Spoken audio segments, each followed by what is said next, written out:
I think about standard operating procedures. We think about operations. I think about the back of the house. I think about woodworking and the prep floor. It's every area of your business. We were even talking about, as fathers, right?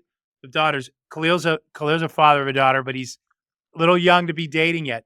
But we talked about even standard operating procedures you give your daughters on things like dating. There's a certain type of individual you want to date. He will come up and meet us every time. He will walk you to the door. He will pick you up. He will have you home in time. I mean, we don't put it in writing, but we certainly define it. We talked about my wife and youngest daughter right now. We're in this cooking phase where one's at Yes. college. They'll cook via FaceTime.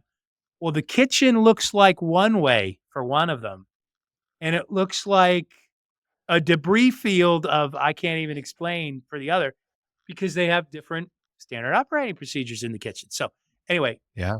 tons of opportunity to talk about where this touches our lives. I know we're going to focus on that for business today, but yeah, if you're listening in thinking, "Oh, I'm not a manufacturer or I'm a salesperson," it doesn't matter. It Doesn't matters, matter. right?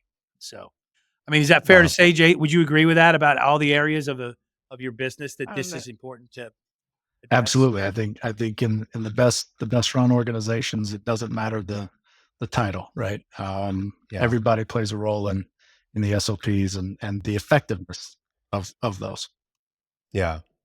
Well, let's start with just creating SOPs. Mhm. What's the process for creating an SOP for you? Where do you start? Who's the responsible party? How do they create it?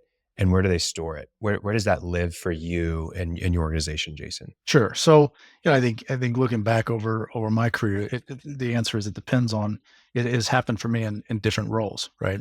So, Mhm. one of the best pieces of advice I received early on in my career was treat your department like it's your own company. That was Mm. transformative, because it made you think differently about how things were done. It made you want to create some format if it was non-existent, so that the performance could be enhanced, quality controlled, etc. So I think it has evolved for me and over time and in different roles. But even as the COO or the CEO of a company, you still have a role to play in those SOPs. Now, maybe Mhm. it's not a day-to-day hands-on thing, but I think that one of the values of the benefits for my career has been coming up through it, being able to see it live, make adjustments on the fly. Um, but then, this business, which is the thing that love or hate, it's always evolving, right? So you can't just create a book and say, "Here's the book. This is going to last forever." And I was telling Chris a Yeah. little bit ago, it's interesting and fascinating to me when you see something that was established long before you. I mean, let's talk. Before I was even born, like 1970s, at Hamilton then Displays. Um, I found a book in the attic from my father, and I was telling my youngest daughter. I opened it. It was an SOP manual from the '70s. This Wow. is about 2013. And I looked at my youngest daughter and I said, "Grandpa and those guys were really smart." And she didn't get it, right? But to me, it was a real eye opener because some of those SOPs from 1970 something 40, were 45 still years later. Yeah. being leveraged in 2013 and even today.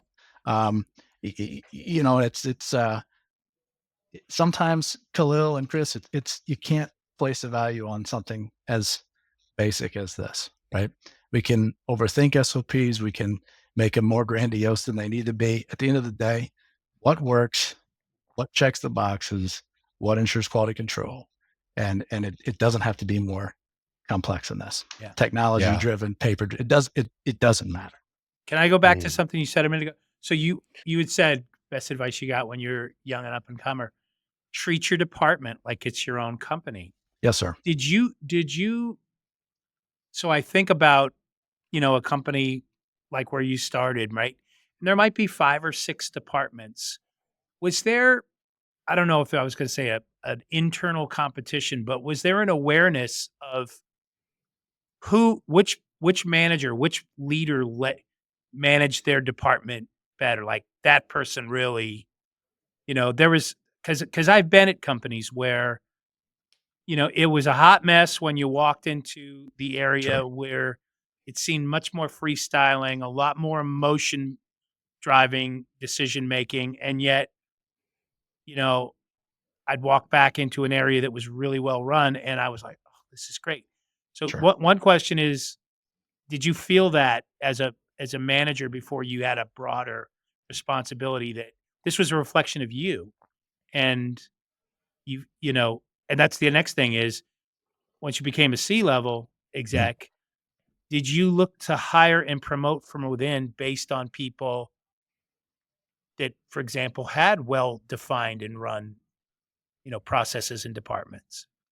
Yeah, no, it's a good question. I think the reality is, I think we're all competitors at heart, especially those of us that played some kind of competitive sport. So, it's not necessarily I want to be better than that department head, but it's I want to iron sharpens iron, right? And so you want yours to be as efficient and as effective as possible.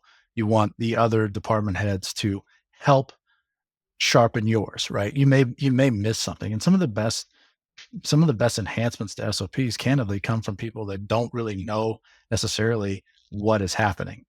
They see something, they're inquisitive. They ask, why are you Yeah, doing this, or better yet, why aren't you doing that? And that could be a different department. That could yeah. be candidly one of the newest employees that you have with no knowledge or experience of the industry. But if they're willing to ask those questions, if they're willing to challenge that as the department head, as the C level leader, as whatever the role is in the organization, it does cause you pause, and it forces you to think differently about the things that you have been doing or are currently doing. That's a great thing. Um, the second part of your question, Chris, I think it really it really boils down to again listening, right?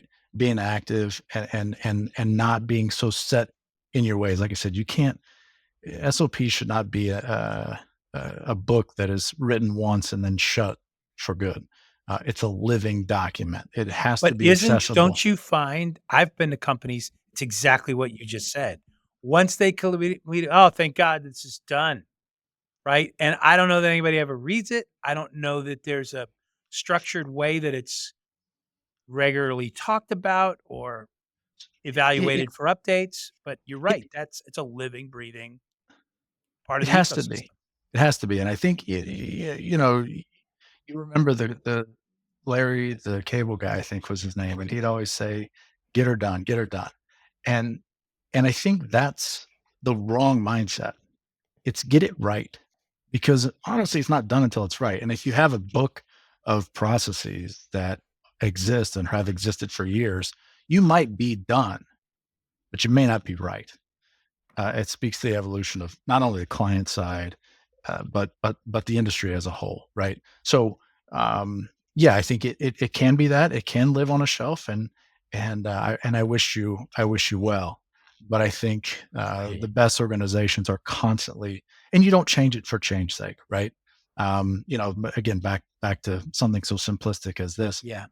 Show me something that's better than this or more effective than this, and to date, in my 20 plus years in the industry, I will tell you, I haven't found anything that is more accurate or better than this, which is And crazy. what you got the visual, and some people may be listening to this. You're just showing a pen, right? Yeah, He's just a a highlighter. highlighter, A right? highlighter. Yeah. And so how do you use the highlighter? Can you give us some like practical, what does Sure, that look like? sure. So, I mean, I think it serves as a quality control step.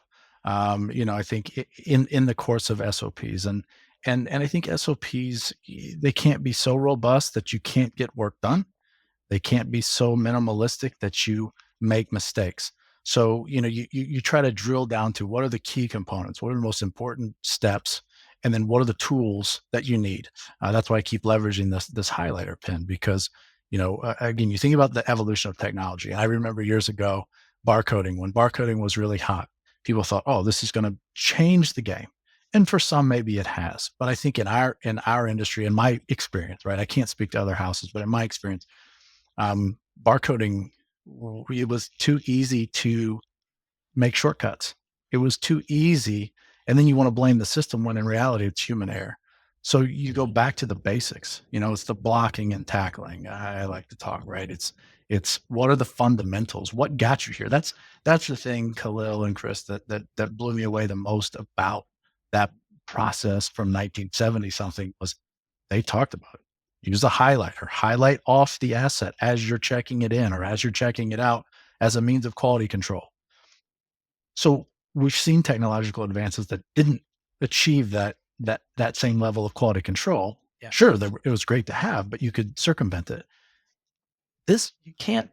If you didn't highlight it, you didn't ship it, or it's not ready, or whatever. Right? I mean, it seems very elementary, but again, I think that's the secret sauce is don't overcomplicate an SOP. Just drill down to what's necessary and be open to changing that, right? If the highlighter changes, it changes, but it better be as effective as what you've got.